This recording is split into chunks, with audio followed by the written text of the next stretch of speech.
I'm good with being. No, I'm not. Hold on.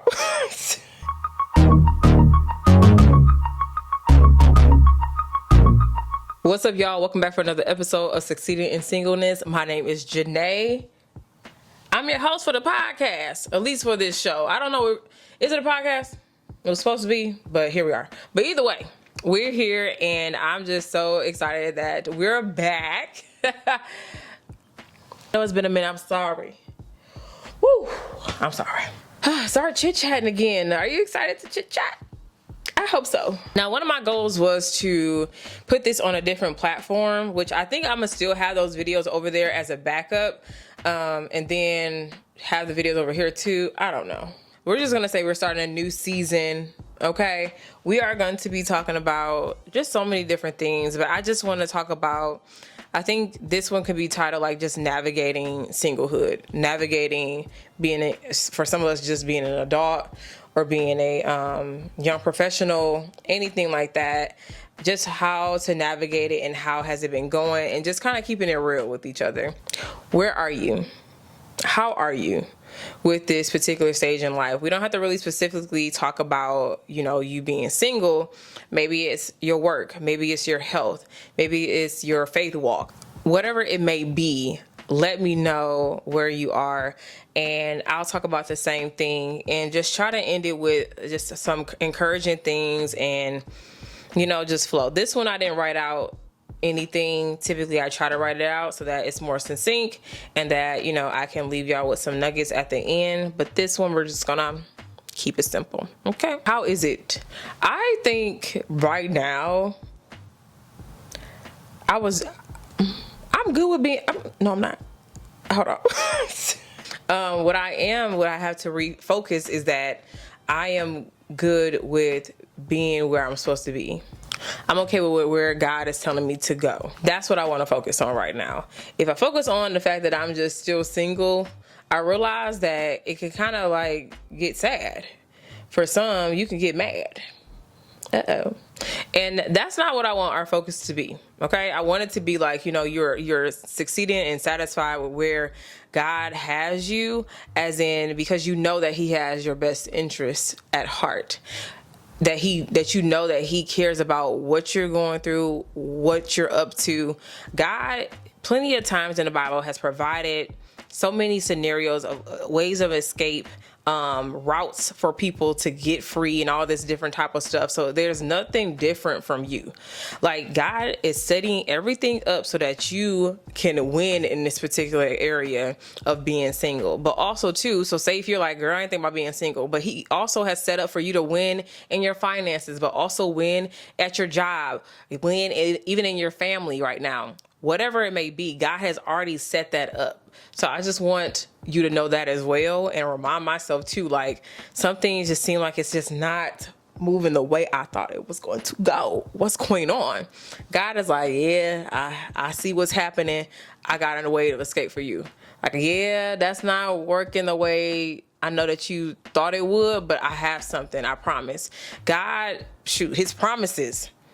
We can trust his promise. We can rely on his promise that he has given us. We can trust his word. Look, if you ain't trusting nobody else's word, you should be trusting God's.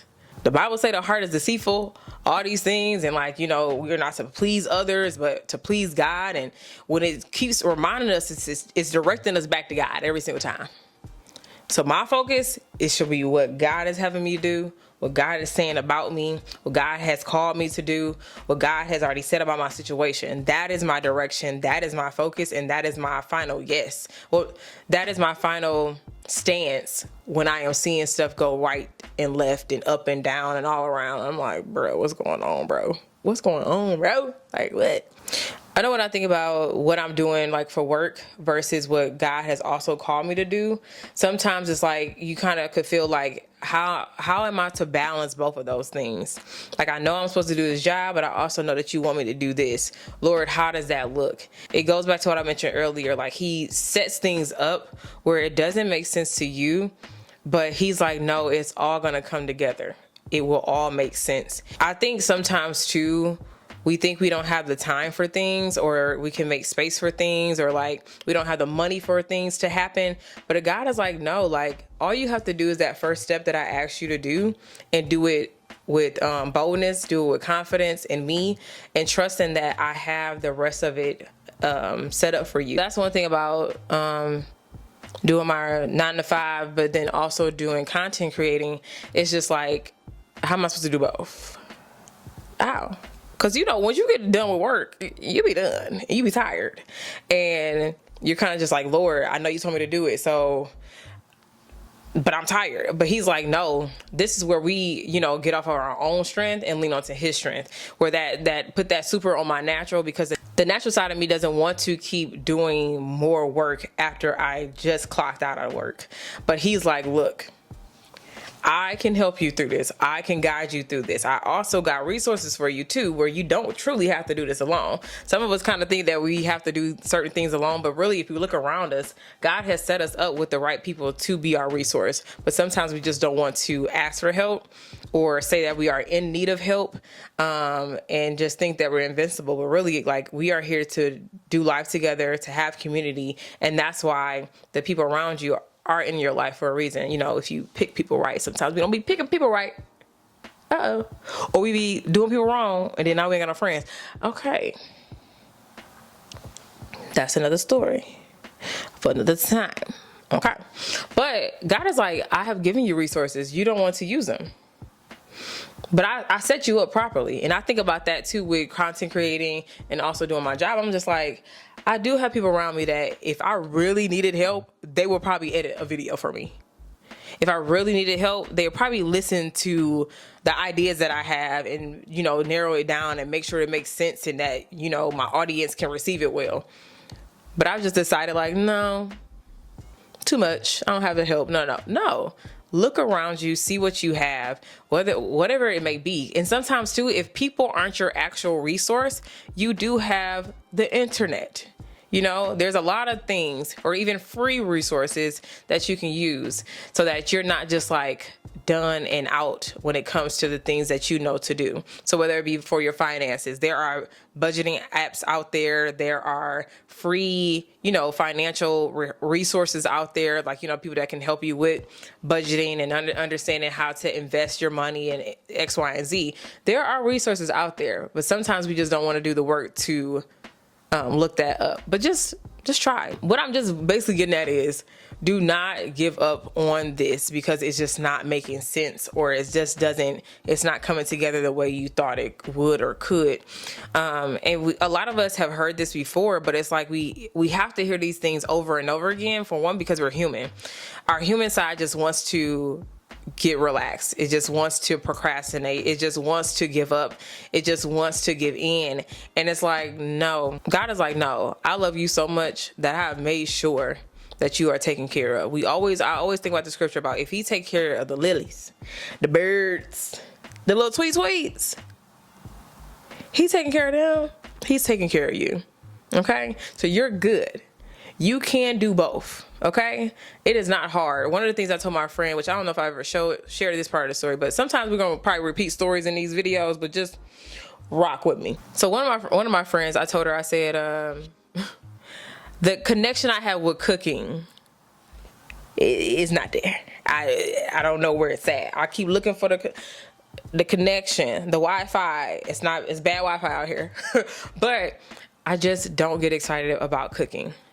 But what I told her, or like sometimes anything when you're kind of like, you know, overwhelmed or tired from work, or just sometimes just life, right? But what I told her is that I had to kind of change my confession. I had to change my confession to say, washing dishes is not hard. Folding my clothes is not hard. Cooking is not hard. It's just something I just truly don't want to do, but it's not hard for me to do. And I can press through it. I can get through it. It's just one task at a time. But when you think but sometimes when we step back and look at all the things we have to do, it can get overwhelming. And for me, I can't believe cooking is on my list of things to do. So I'm over here like, yo, I don't want to do it. I just don't want to cook. So I'm gonna go out to eat. But my financial advisor just said like, oh no, you're supposed to be eating at home. The budget that you have for going out to eat is real. It's real small, and we did it on purpose. And I'm over here going over the budget just because I don't want to cook. A lot of stuff seems hard and feels, and it can be hard. Let me not say it can't be hard, but I just trying to change my confession so that it doesn't overwhelm me and then I just stay stuck. Or now I am going even more backwards on what the goals I had for myself.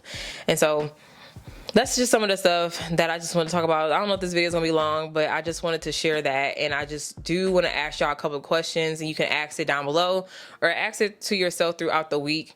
But just really one of the questions that I want you to ask yourself is, what have I decided that is hard, but really it's not that hard? What you know what I'm saying? Like, what is something that you just said, you know what, I can't do it. I just can't do it. I want you to look at that thing, identify that thing or things, and then decide this week, one task at a time, because, you know, we don't want to go too crazy with it, but one task at a time, and change your confession concerning that thing. Because what it is that whatever I've been saying, it has gotten to my head, and now it has convinced my heart. Or I should say, I have placed it in my head as true, and my confession has now convinced my heart that it is true. And that's not what we want to do. We don't want to do that at all. So think about something that you have decided that is hard or overwhelming, and decide with that particular thing that you want to start speaking the opposite of what you have been saying about it, so that you are now planting the right seeds concerning that thing. And then now you can have a new outlook about it. I mean, there are a lot of things that are small, like I said, washing dishes, folding clothes, whatever it may be. Try to change your confession about that so that it can be, just so that we can have a better approach to the things that we know we have to do anyways. Okay? Some of the stuff we got to do. Okay? Now, the stuff that, you know, that's a little bit harder, stay in prayer about that. Stay in prayer, because it may be concerning your health or anything like that. But changing up your confession about your situation will change. God sees and hears and answers our prayers. So he hears it. So if you're praying, if you've been praying, start getting excited about God making that thing happen, because he's already started. Okay, so just know that he's doing it. He's working it out for your good, and it will change according to his word. Like, it's going to change. It's going to get better. It's already looking better. Come on. It's already looking better. Come on. Y'all done made me sing. Did this episode make sense? Let me know down below. But I just want to get back into the groove of things, and that's why I was just like, let's just talk. Let's just talk. Keep it real. Keep it trill. You know what I'm saying? But yeah, change your confession this week. Change how you have been thinking about things. Like I said, whether it's singleness, finances, your health, your job, your family, whatever it may be. We all know the things we can control is how we react to something, how we respond to something. And so decide this week that you are going to respond in faith, by faith, God's word. Let's decide that this week, okay? And I'm going to do the same. All right. I hope you enjoyed this particular episode. We are back in the groove of things, okay? And I will see y'all in the next one. Make sure y'all, wait. Make sure y'all follow us on Instagram, Succeeding in Singleness. If you want to follow my personal Instagram, which is Nay2Curly, do that as well. And I will see y'all in the next episode. Peace.